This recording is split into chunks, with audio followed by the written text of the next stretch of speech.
میرے نبی نے فرمایا میرے بیٹے انس ایک بہت بڑی سنت بتاؤں، بہت بڑی سنت، داڑھی سنت ہے، پگڑی سنت ہے، سفید لباس سنت ہے، بہت بڑے کا لفظ مجھے یہیں یاد ہے، ہو سکتا ہے کہیں اور بھی ہو۔ میرے بیٹے انس ایک بہت بڑی سنت، اگر تو یہ سنت پہ عمل کر گیا تو جنت میں میرا ساتھی ہو جائے گا، جو بھی کر لے، جو بھی، وہ جنت میں میرا ساتھی ہو جائے گا۔ ذالک من سنتی ومن احب سنتی فقد احبنی ومن احبنی کان معی فی الجنہ، میرا جنت کا ساتھی جو اس سنت پہ عمل کر گیا۔ کیا ہے یا رسول اللہ؟ یا بنی ان قدرت، اگر تو کر سکے، اشارہ ہے کم تنو اوکھا دسن لگا سوکھا نہیں ہے۔ ان قدرت، اگر تو کر سکے، ان استطاعت، دو لفظات کہ بیٹے کام اوکھا ہے لیکن دیکھو تمہیں ملے گا کیا؟ جنت نہیں، جنت میں نبی کا پڑوس ملے گا۔ ایڈا وڈا کام تیرا، دیکھو نا 4-5 لاکھ نالتا ایتھے ہن ایک گز نہیں لبدا تے کوئی بندہ بوجھ پا کے آ جائے لاکھ روپے دا 2000 گز دا بنگلہ لے دیو تو اکثر پاگل خانے گلو ہے۔ جنت کا مل جانا بھی بہت بڑی بات ہے، پر جنت میں نبی کا ساتھ ملنا کوئی سوکھا کم تو نہیں ہوگا، ہے کری تو پسینہ آئے گا۔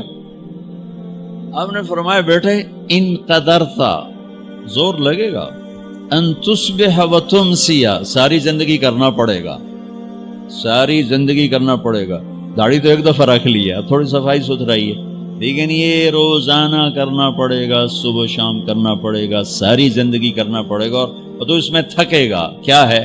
وَلَيْسَ فِي قَلْبِكَ غِشٌّ لِأَحَدٍ فَافْعَلْ، صبح شام اس دل میں کسی کی نفرت نہ آنے دینا، کسی کے لیے بغض نہ آنے دینا، کسی کا کھوٹ نہ آنے دینا، کسی سے کینہ، غش، سارے الفاظ کو اپنے اندر سمیٹے ہوئے۔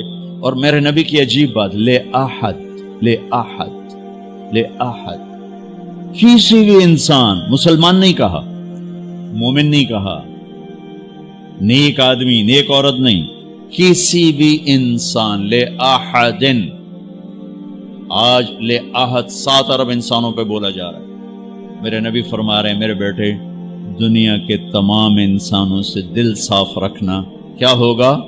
چاہیے تو جنت میں میرا ساتھی بن جائے۔ تو بھائیو بہنوں، ایمان کو مکمل کرنا ہے تو صبر کرنا سیکھو، معاف کرنا سیکھو، چپ رہنا سیکھو، ساز خاموش ہیں، فریاد سے معمور ہیں۔ جواب دینا تو کیا مسئلہ ہے، طاقت چپ رہنے پہ لگتی۔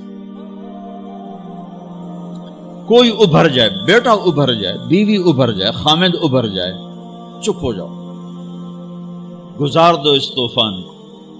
واپسی میں ایمان کی وہ اللہ حلاوت مٹھاس دے گا، ساری زندگی محسوس کرتے پھرو۔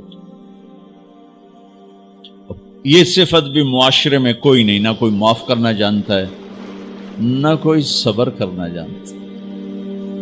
تو یہ میں وہ چیزیں بتا رہا ہوں جو معاشرے میں کوئی نہیں ہے، میں اور آپ کر لیں گے تو ہماری قیمت بڑی لگ جائے گی۔